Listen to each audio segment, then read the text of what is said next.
Tady jsou zprávy, přicházejí každou hodinu bez výjimky. Tady jsou zprávy, Počasí je jasné, ale může přijít meteorický deští hováby.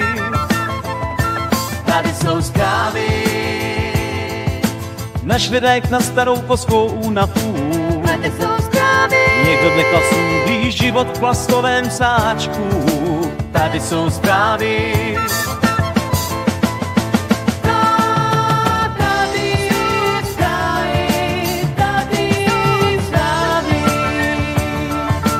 tady jsou zprávy, další a těžší dobrodružství. tady jsou zprávy, Všechny nejhorší zprávy ze světového kongresí. A tady jsou zprávy, nejnovější, tady zprávy, tady zprávy, tady jsou zprávy. Výjouci fáky jsou vás snady nějaký polhoci jsou zprávy.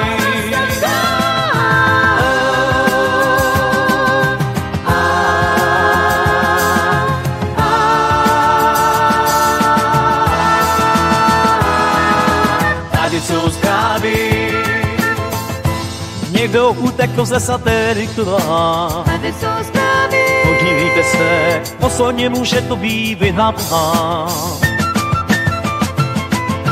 tady jsou zprávy, Tady jsou zprávy.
Novinám nic. Ani slovo o poplachu.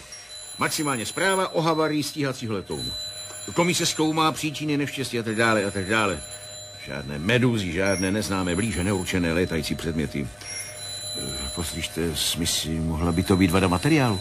Pracujeme na tom, není to lehké, pane Trosky. Stroje jsou rozsety v okruhu 5 mil, součástky jsou spečeny žárem v jednotlivé bloky. Vypadá to jakoby snad výbuch. Ve vteřině, kdy se pilot katapultoval. Vy jste byl jeho přítel, Smithy? Znal jsem ho. To je všecko. Myslíte, že věřil v Boha? Chodil do kostela. Modlil se před každým startem. Taky věřil v horoskopy. Teď je zpracovávají komputery. Stačí poslat výpočetnímu středisku přesný čas a místo, kde jste se narodil a dostanete za $20 předpověď na půl roku dopředu. Láska, úspěch v povolání, přátelé pomohou, vyvarujte se zbytečných Mám na sporů. mysli jednu větu z magnetofonového záznamu. Pozorují nás, dívají se. Říká vám něco pojem Ezechielovy oči? Ne, pane, to je technický termín. Bible. Ezechielovo vidění. Asi jste nečetl Bibli tak pozorně jako já. Znášející se soustředěné kruhy plné očí. Zvláštní je, že jsou všude tam, kde válčíme, kde máme základny, že se ta pozorování opakují, trý. Někdy začínám věřit, že... Čemu, pane plukovníku? Jakže se ten pilot jmenoval? Tom Powell, pane. Nález, otřes mozku 3. stupně, zlomeniny řady žeber na levé straně hrudníku, vnitřní krvácení do hrudníku a do břicha, otevřené zlomeniny berců.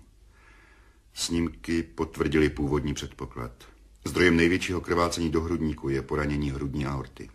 Jeho stav? Teplota a krevní tlak klesá. Srdeční akce se zrychlují. Puls téměř nitkovitý, na periferii okončetin téměř nehmatný. Mohl bych být přítomen na operačním sále? Jestli se domníváte, že tam promluví, pane plukovníku, pak jste na omylu. Ale můžete sledovat průběh. Zapneme vám kameru. Pan kolega bude tak laskav a bude vám vysvětlovat průběh operace. Ano, pane primáři. Musím s ním mluvit. Vůbec nerozumím tomu, co se s Tomem Powellem stalo. Od chvíle, kdy byl vyhlášen poplach, probíhalo všechno normálně. Neznámé létající předměty, pane plukovníku. Přibližují se k základně od severovýchodu. Pravděpodobně formace. Já nevidím nic. Až si zvyknete na šero. Levý horní okraj radarové obrazovky. Ty tečky? Jako jiskření? Ano, pane. Vypadá to jako porucha, jako když na mém televizoru začne probíjet kondenzátor. Přesně stejné jiskření. To jiskření se pohybuje. Poslyšte, loni ohlásili radar na King Bay neznámé, neidentifikovatelné předměty nad ponorkovou základnou. Byl z toho poplach v celém Atlantiku. Z ruských raket se vytlubalo hejnotážných ptáků. Mám navrhnout Washingtonu zastavit akci kontinuita pro hejnopitomých hus? Doporučuji vám to, plukovníku. Jinak si už nekoupíte nový televizor. Nejsou to husy ani rakety. Rychlost předmětů 1000 mil. Podobá se to předmětům zaměřeným tu noc nad Washingtonem. Tenkrát to byla bouřková oblaka. Ano, tak se o tom psalo v novinách. Jenže já tam měl službu. A Condonova komise... Teď se přeskupují. Rychlost 1500 mil. Admiralitu. Základa 3. Plukovník Connelly, obávám se, že... Obávali jsme se, že spíte. Máme parametry základny 2 a 1. Hlaste vaše. Všecka letadla, která máte ve vzduchu, zaměřit na neznámé objekty. Kdo je nahoře? O'Brien, Anderson, Jestřáb Smith, Tom Powell. Pravděpodobně je to sakramentský nesmysl, ale vyšplhejte se co nejvíš. Pro jistotu připravit palubní dělo. Opakujte to po mně. To je George? Připravil jsem palubní dělo. Nasadit kyslíkovou masku, Tome. Nasadil jsem kyslíkovou masku. Na co si hrajeme? Viděl jsi Rudou planetu? Televizi. Ruské rakety startující ze satelitů a jiné pohádky pro hodné dětičky z univerzity v Coloradu.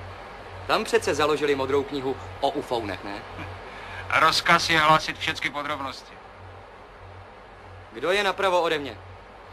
O'Brien. Letí tam taky? Na ty Marťany? Žádné srandičky. Všechno nahráváme. Výška? 16 000. V těch kyslíkových maskách by si měl lítat ten, co je vyrábí. Buď se zadusí, nebo utopí v potu. Jdu na 16 500. Vidíš něco? Jen oblaka. Na severozápadu. Přibližují se. Mění barvu do perleťova. Je to něco jako severní záře, jestli si dovedu představit správně severní záři. Mezitím probleskuje něco jako balón. Nesmyslně velký meteorologický balón. Je jich asi 10 těch věcí. Letí na mě, ale mají větší výšku. Teď zprůhledněli jako rosol nebo kouř. Snažím se to nějak popsat, ale není to přesné, Georgi. V podstatě je to pohyb, rotace, ty barvy, jestli jsou nebo nejsou. Jdu na 18 000. Něco jako medúzy. Zeptej se O'Briena, jestli je viděl taky, ty medúzy. Vzpomněl jsem si na to, protože jako kluk jsem tahal medúzy z moře klackem. Na břehu splihly a roztekly se v smradlavé bláto. Víš, na co mám teď chuť? Na martiny s džinem. Furu ledu. Tu idiotskou masku museli koupit ve výprodeji u Wallhorse. O'Brien neviděl nic. Už ani metr stoupání. To je rozkaz. Opakuj to, Tome. Držím výšku. Myslíš, že to byla halucinace, ty medúzy? V tom moři měli oči a koukali se na mě. Tam ty tady taky. Jako by měli 1000 očí a těmi se na nás dívali jako na malé kluky tropící hlouposti, za které se pak stydí. Můj kluk v takové situaci říká, to se nějak udělalo. To se nějak stalo, nějak se to rozbilo. nepřipustí, že něco rozbil sám. Teď zas. Dívají se. Slyšíš mě, Georgi? Ten mrak, přísahám, že se na nás dívají. Pozorují nás. Jako malé blbé králíky z té pěny. Chvílemi se to všecko rozplývá, mizí, jako když vyčpí sodovka. Zůstane jen průhledná voda. Zkusím vylézt výš o 200 metrů. Tome, už ani metr. Myslím, že jsem u toho. Prolétávám tím. Je to... Dívají se. Jsou v tom... Jsou to lidé!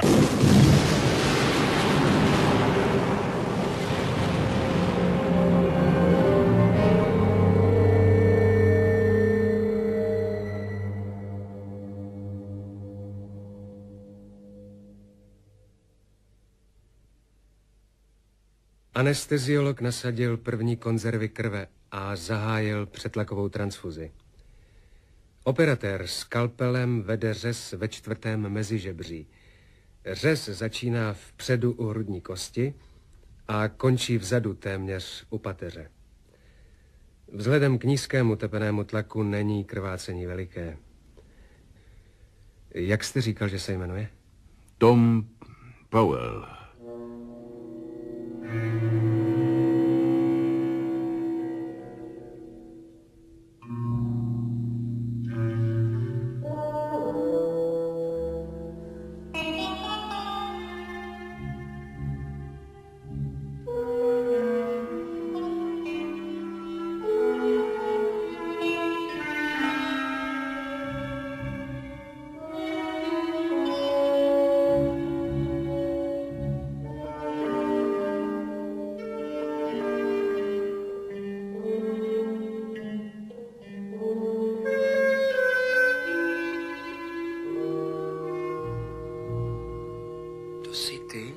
Georgi? Nevidím tě. Je tu strašná mlha. Operatér proniká do pohrudniční dutiny. Pod pleurou modře prosvítá nahromaděná krev. Všecko je jako ze skla. Je to hlavní třída, ale nikde není nikdo. Možná, že v podchodu. Schody dolů jezdí. Obchody jsou otevřené, ale nikde nikdo není. Nechají tě hrabat se v gramofonových deskách, abys zapomněl, že se na tebe dívají skrytýma kamerama a pak tě chytnou za ruku a řeknou, že jsi něco čmajznul. Všude oči.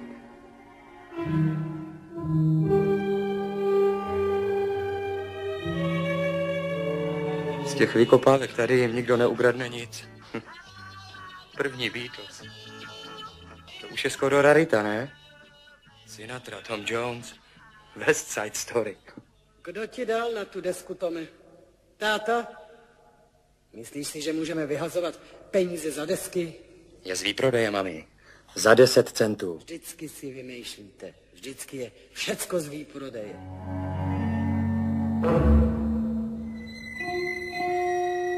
Nadchází rozhodující fáze operace. A co ta krev? Krevní výron v levé straně hrudníku totiž do určité míry stlačuje a uzavírá otvor v natržené aortě a omezuje další krvácení. Motorku ti taky prodám. Úplně roztrhanou kombinézu nádry. Po odstranění krevního výronu při otevřeném hrudníku může dojít k masivnímu fatálnímu krvácení. To není z motorky. Víš, co je maximální dostup letadla, mami? Prostě jsem... Ne, jod, ne. Radši kysličník, nechci smrdět jodu. Jdeme s klukama tančit. Zas? Říkáš to, jako bych chodil každý den. Chtěla bych, abys zůstal jednou doma. Už tě ani neznám, Tome. Díváš se na mě a mlčíš. Dřív jsme si řekli všecko. Když jsem doma, díváš se na televizi. Teď už ne. Už dávno ne. Snažím se pochopit, kde jsem poprvé udělala chybu. Kdy jsem tě poprvé donutila předstírat a lhát. Tenkrát, když ti přišel povolávací rozkaz a já si řekla, že vlas... Operatér otevírá pleuru, ze které pod tlakem vytéká množství světle červené krve. Přežehlíš mi kravatu? K těm černým šatům. Proč ne? S tou deskou z výprodeje je to samozřejmě nesmysl. Je na ní cena. To je stará cena, mami. Teď už nemusíš lhát. Teď, když jsi umřel. Ani sobě. Já žiju. To ty jsi zemřela. Ty černé šaty ty jsem měl na pohřbu.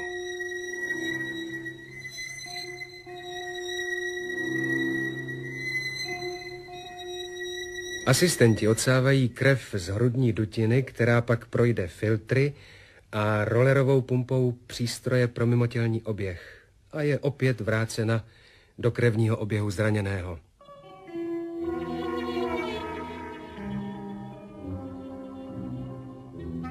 Řekni otci, že si vezmu auto.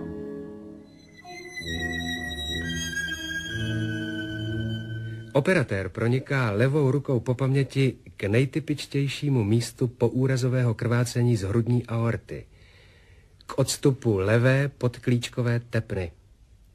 Na jeho rychlosti a zručnosti závisí, zda zraněný vykrvácí, nebo zda operace bude pokračovat s nadějí na přežití. Řekl jste rukou? Po paměti? Pod špičkou ukazováku a prostředníku ucítí vír krve unikající z aorty. Rukou pevně stiskne aortu v místě krvácení a ještě ji stlačí proti pateři.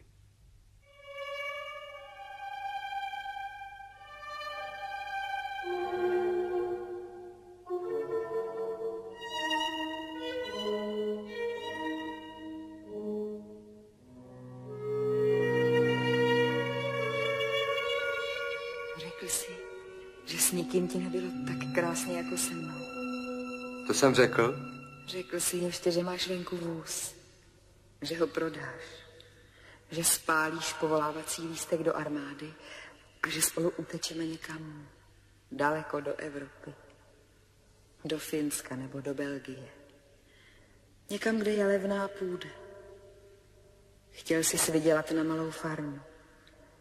Pěstovat nepráškované brambory a prodávat je snobům do města. Taky karafiáty.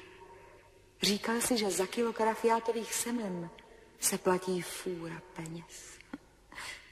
Zdálo se mi to hrozně hezké. Pole karafiátů. Idiotský nápad.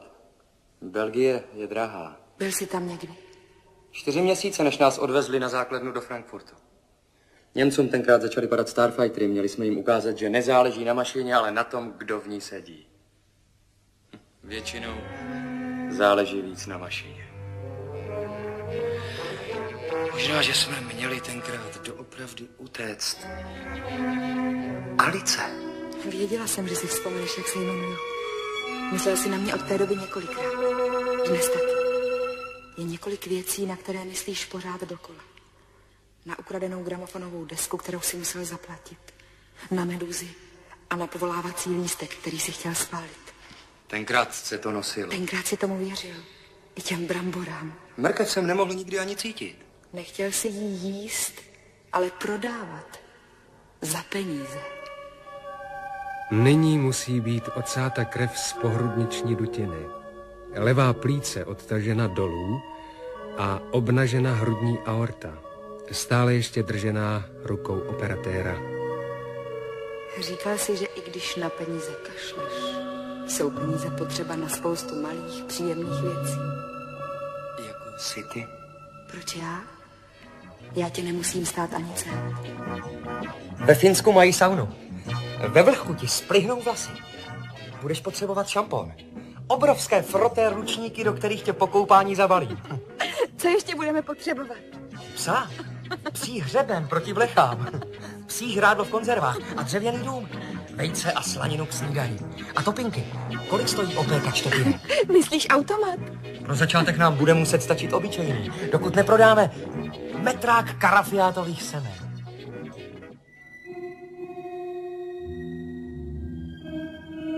Krev z pohrudniční dutiny byla odsáta. Hrudní aorta nad a pod místem krvácení je uvolněna. Jak vypadá to auto? Šedý Ford Mercury. Strčil jsem ho hned z kraje k chodníku na křivo, jako kobylu. Nikdy neumím zaparkovat. Málem jsem naťuknul blatník. Co mám říct holkám? Musíš jim něco říkat. Půjdu napřed.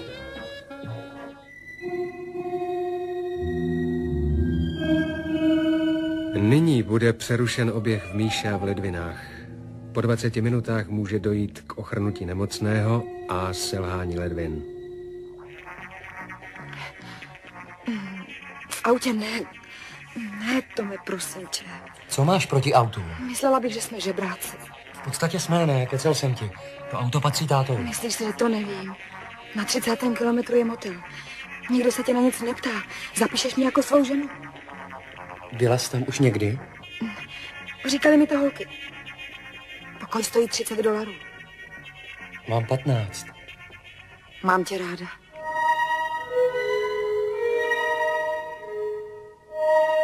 Byly založeny cévní svorky nad a pod místem poraněné aorty.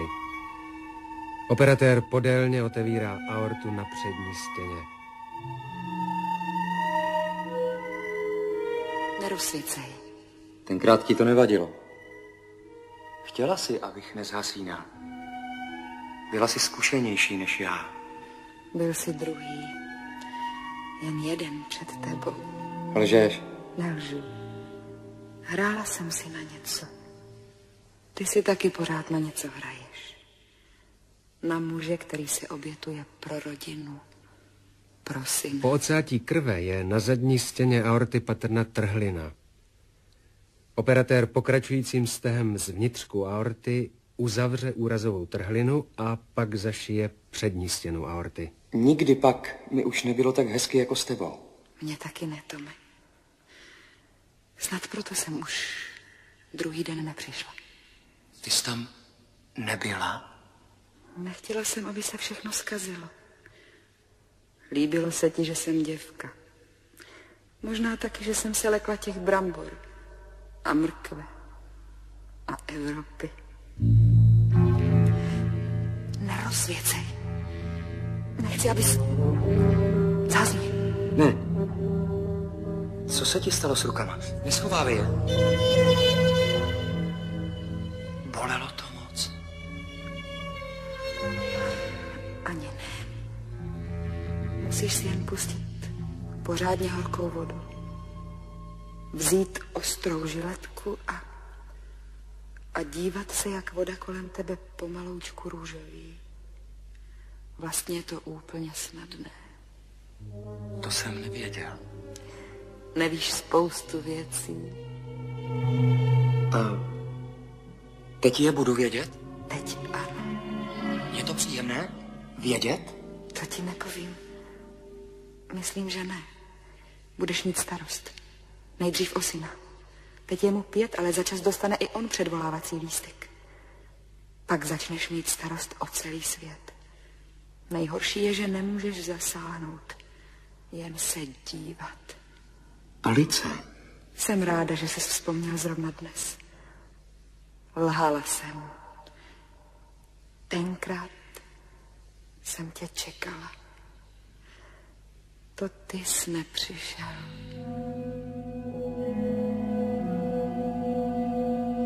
Stav zraněného se nepatrně zlepšil. Podíl na tom má uzavření hrudní aorty a horní části trupu, kde už nedochází k dalším krevním ztrátám. To je zvláštní. Co? Že máš modré oči. Vždycky jsem si myslel, že máš hnědé oči. Pokus se nezapomenout na nic. Co se stalo? To jsou kontrolky monitorů. Tome, slyšíš mě? Alice? Stav se náhle Tome, zhoršil. slyšíš mě? Tome! Krevní tlak klesá až na neměřitelné hodnoty. Tome, hlaš se, jestli mě slyšíš. Činnost srdeční ochabuje, až ustává. Ztratili jsme s tebou spojení. Rozkaz je vrátit se. To je konec? Klinická smrt. Opakuj po mně, jestli mě slyšíš. Rozkaz je... Volají mě. Operatér zahájil přímou masáž srdce. Promiň, Alice, musím se vrátit. Anesteziolog zrychlil převody krve do náhradních roztoků. Slyším tě, Georgi. Masáž je účinná. Rozkaz je vrátit se. Žije? Srdce neobnovuje činnost. Pokus se nezapomenout na nic. Musíš říct všem. Nyní se aplikují farmaka stimulující činnost srdeční a zvyšující tlak. Promiň, Georgi. Má to ještě smysl? Stalo se něco? Ne. Jen jsem dostal strach. Kde jsi teď? V tomhle městě? U podchodu? Ne. V úplně cizí krajině. Jsou to hory. Je tu zima. Ten zvuk, jestli ho slyšíš, je lanová dráha. Zkusím se dostat nahoru. Jestli se mi to podaří, bolí mě strašně nohy. Nikde nikdo, jako v tom podchodu. Sedačka se zavírá na řetízek, jako na kolotoči. Jedu nahoru. Jsem teď nad vrcholy stromu. Přesnější údaje. Smíšený les. Převaha borovice. Nahoře na vrcholu je sníh. Myslím, že jsem tu už někdy byl. Rozcestí se zavřeným kioskem. Jsou tu směrovky, ale písmo je zaváté. Velice rychle se stmívá. Nad cestou se rozsvítily lampy. Je to cesta k horskému hotelu. Úplně prázdný hotel, ale stoly jsou prostřené, jako by odtud před chvíli všichni odešli. Kouřící cigareta v popelníku. U baru někdo spí. Georgi, je to nesmysl, ale přísahám ti, že je to Klaars. Pamatuji se na něj, Klaars, kůň. Lítal první na Miráklech. Říkali jsme mu kůň, protože mu z uniformy věčně lezly žíně. Spí jako nemluvně.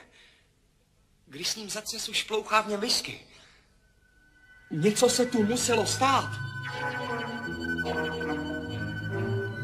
Na barovém pultu leží 3 pohlednice, adresované pro mě. Je to dopis. Pokračuje z pohlednice na pohlednici, ale je strašně načmáraný oranžovou rtěnkou. Tome, miláčku, nemohla jsem na tebe čekat. Jestli se ti podaří vrátit se... Došlo k několika spontánním stahům srdce, které však přecházejí ve fibrilaci. V hemodynamicky neúčinné chvění srdečních komor.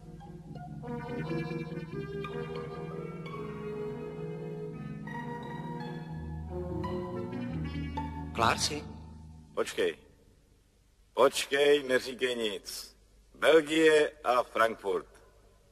Tom Powell. Teď lítáš taky pro ně? Pro koho? Pro hlídače. Co je to za společnost? Proč bys byl jinak tady?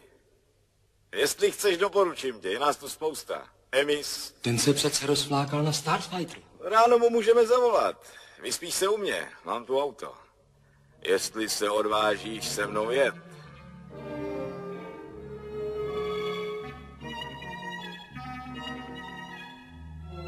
Šílená kraxe. Turbína. Chtěl bych vědět, jaké mašiny... Co s mašinama? Na čem se lítá u společnosti? Na všem, co lítá. Když piješ a nemyslí ti to. Když nepiješ a myslí ti to, tak na 150 IKV můžeš se dostat k meziplanetárním. Ale kluci většinou pijou. Je to něco jako opožděné svědomí. Sledovat, co se děje pod tebou den po dní. Tebe jsme sledovali taky. Tomu nerozumím. Poznáš to. Má to ještě smysl? Jsme u hangáru. Operatér se nyní pokusí o defibrilační výboj. Na povrch srdce budou přiloženy elektrody. To jsou přece fokery. Z první světové války. Staří se neumějí přeškolit. Velbloudí stíhačky, štuky ze druhé, Iljušiny. Vypadá to trošku jako muzeum. Pokus se nezdařil. Nyní je nutné opakovat pokus s vyšším napětím.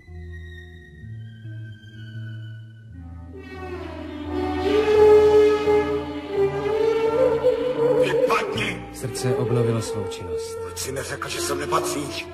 Že ještě nejsi mrtvý. Žije? Ano. Tome, rozkaz je vrátit se. Drž hubu, Georgi, prosím tě, drž chvíli hubu. Musím se o to dostat. Nezdá se, že by mě chtěl Clark potopit. Dokonce pomáhá nahodit vrtuli. Ta vrtule je ještě na magnet. Slyšíš ten kafemlejnek? Něco, na čem Lindbergh přeletěl oceán, dvouplošník, křídla potažená hadry. Jak dlouho trvala resuscitace srdce? 7 minut. Za minutu mě musí dostat. Mají mě už ve světlech. Letí mimo. Nade mnou. Tomu nerozumím. Tisíce světelných skvrn. Stroje bez hmoty a tvaru. Nyní už zbývá jenom rychle zlikvidovat zbylé krvácení v dutině břišní, které raněného ohrožuje pokračující ztrátou krevní a novou srdeční zástavou. To dole pode mnou je teď les. Bojím se, že se zapíchnu do vršků stromů. Naštěstí les řídne. Plno světel. Jsou to ozářené budovy. Táhnou se do nekonečna. Něco jako konstrukční kanceláře. Georgi, viděl jsi někdy kresbu 20 objektů UFO viděných nad světem? Mám je teď pod sebou. Žhnoucí štít Tita Livia. Ezechielovi oči. Zelený kotouč spatřený astronomem Monderem nad observatoří v Greenwichi v minulém století. Japonský svítící obdélník. Do jednotlivých stran se táhnou šipky s neony. Lev Landau, Einstein, Leonardo da Vinci.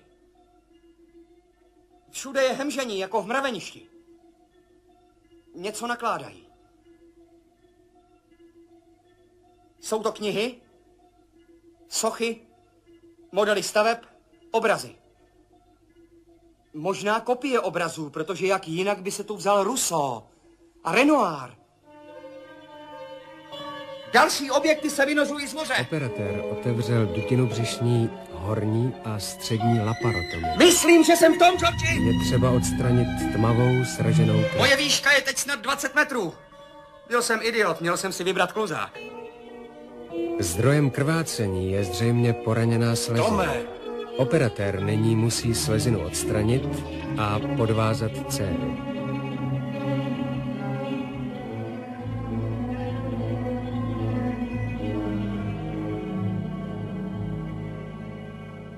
Hledala jsem tě všude. Ty jsi Glorie? Ne, tu jsi vzal až pak. Máš s ní syna. Mám o něho strach. Alice, chtěl bych... Ostatní břišní orgány jsou neporušené. Celkový stav se zlepšuje. Krevní tlak se zvedá až do hodnoty 100 Hg. Srdeční puls se zpomaluje.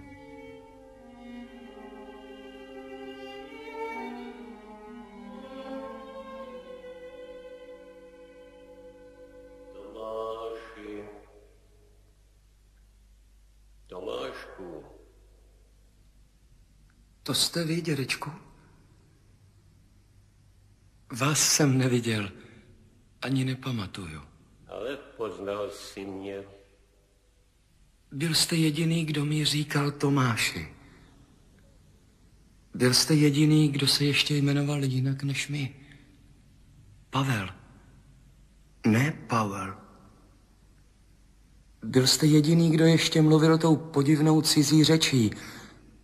Ale já vám rozuměl. Promášel ses. Sundej si šaty a lehni si do písku. Vždycky hned nachladneš. Musím se vrátit. Nespěchej tolik. Každý z nás se chtěl vrátit. Někomu se to podaří víc, někomu míň, někomu vůbec ne. Já se vracím v poli, ze kterého jsem jako kluk vybral kameni, aby mohlo dát úrodu. V tobě když si chtěl utéct z armády. Ale i pak strachu o budoucnost, z kterého si začal schraňovat peníze. Nikdy jsem neměl na kontě víc než $1000. Jen jednou ve Vietnamu. Promiňte. Chtěl jsem být upřímný. Proč nám nikdy neřeknete, že jste? Že existujete? Že nejste přelud, i když jste zemřeli? Něčemu by se přece jen dalo zabránit. Je mezi vámi Einstein, Tolstoj, Da Vinci, spisovatelé, politici, básníci. Nestačí jen zachraňovat kopie toho, co člověk vytvořil. Odvážet zprávy o nás někam do bezpečí, ke hvězdám, muzeum lidstva. Nestačí jen zachraňovat poselství. Když zničíme svět, zahynete s námi i vy. Jste v nás, jako já jsem ve svém synovi. Přesně tak, Tomáši. Musím se vrátit. Musím jim říct. Operatér nyní vysuší dutinu břišní, aplikuje místně antibiotika a uzavírá operační ránu v anatomických vrstvách. Musím se vrátit. Totéž provede s operační ranou na hrudníku. Musím jim říct. Musím se vrátit. Musím se vrátit.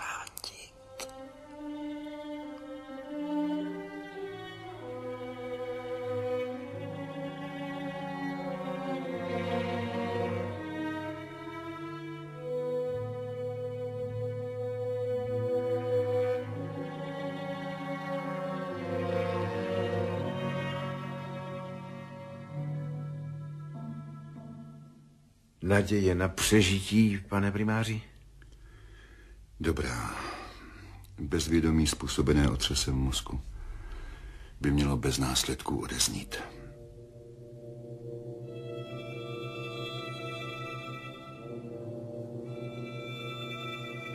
Poslouchejte dobře. Je to strašné, ale mají z nás strach. Ti, co zemřeli, z nás mají strach.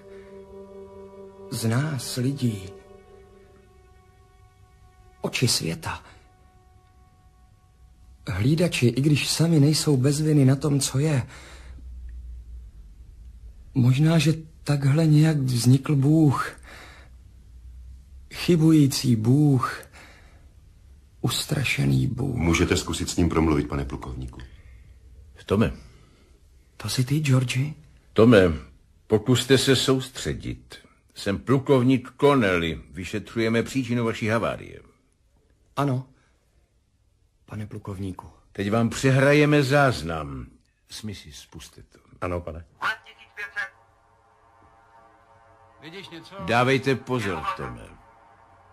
Na severozápad. Přibližují se. Mění barvu do perleťova. Je to něco jako severní záře, jestli si dovedu představit správně severní záři. Mezitím probleskuje něco jako balón. Nesmyslně velký meteorologický balón. Je jich asi 10 těch věcí. Letí na mě, ale mají větší výšku. Teď zprůhledněli jako rosol nebo kouř. Snažím se to nějak popsat, ale není to přesné, Georgi. V podstatě je to pohyb, rotace, ty barvy, jestli jsou nebo nejsou. Tu na 18 000. Něco jako medúzy. Zeptej se o Briana, jestli je viděl taky, ty medúzy. Vzpomněl jsem si na to, protože jako kluk jsem tahal medúzy z moře Gladském. Na břehu splihly a roztekly se v smradlové bláto. Teď dobře poslouchejte, Tome. Víš, na co mám teď chuť? Na Martiny s džinem. V půl ledu. Tu idiotskou masku museli koupit ve výprodeji u Olorse. To zatím stačí. Rozpomeňte se na každý detail, Tome. 2krát nebo 3krát jste se vracel netěsnící tislíkové masce. Neřekl jsem že netěsnila. To mohl být subjektivní pocit. Ne, prostě jsem se potil. Ale nemůžete vyloučit, že maska netěsnila. V tom případě byste považoval svou výpověď za stejně věrohodnou? Rozhodně za méně přesnou, pane. Určitý pocit okamžité euforie. Z nedostatku kyslíku, pak strach. To jsme se učili už ve škole, pane. Jsem rád, že jste tehdy nechyběl. Ostatní věci se vysvětlily. Výzvědná služba má prokazatelné materiály. Východ vyvíjí nové typy zbraní. Nemůžeme zaostat. Nikdo už nemůže odkládat zvýšení rozpočtu na armádu. Vaše výpověď otřese kongresem. Moje výpověď? O čem? O přeletu nepřátelských objektů nad našimi základnami. Na pohádky o očích světa radši zapomeňte. Ten pásec, myslí? Ano, pane. Neviděl nic. Už ani metr stoupání. To je rozkaz. Opakuj to, Tome. A ještě ten konec. Průhledná voda. Zkusím vylézt výš o 200 metrů. Tome, už ani metr. Myslím, že jsem u toho. Proletávám tím. Je to... Dívej se. Jsou to lidé. Stačil by i ten záznam. Odmysleme si, že jste porušil rozkaz. Ale i tak na vašem místě bych příliš neuvažoval. My jsme oči světa. My jsme hlídači této planety.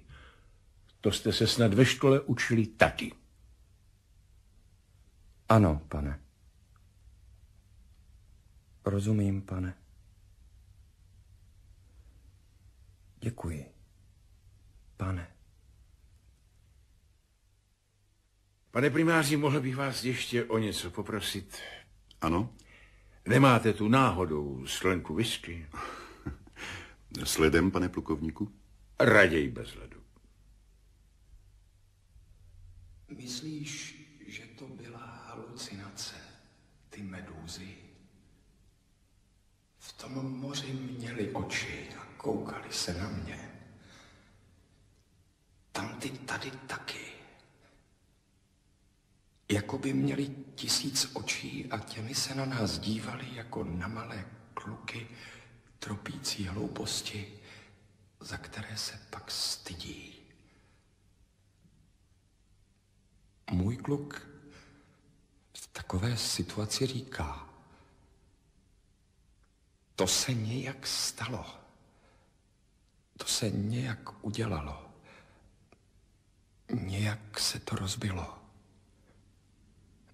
Nepřipustí, že něco rozbil sám. Teď zas dívají se na nás.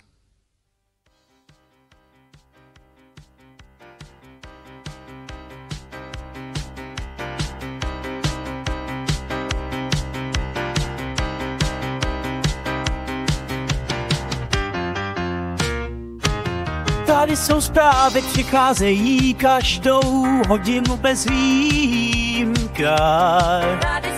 Počasí je jasné, ale může přijít meteorický dešť desát. Tady jsou zprávy, našli lék na starou kosmickou únavar.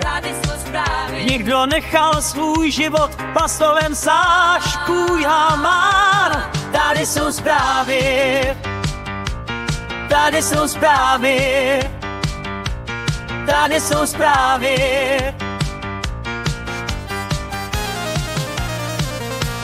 Tady jsou zprávy další a kyčí dobrodružství.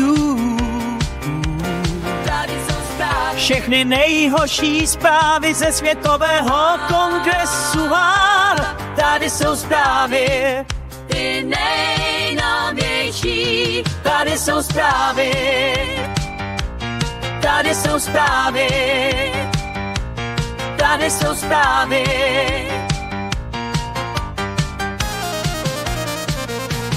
Tady jsou zprávy. Chci domů si zpátky svou lásku. Tady jsou zprávy. Chci se vrátit zpátky Tady jsou zprávy, někdo utekl ze satelitu. Tady jsou zprávy. Podívejte se pozorně, může to být vy Hamar. Tady jsou zprávy. tady jsou zprávy, tady jsou zprávy.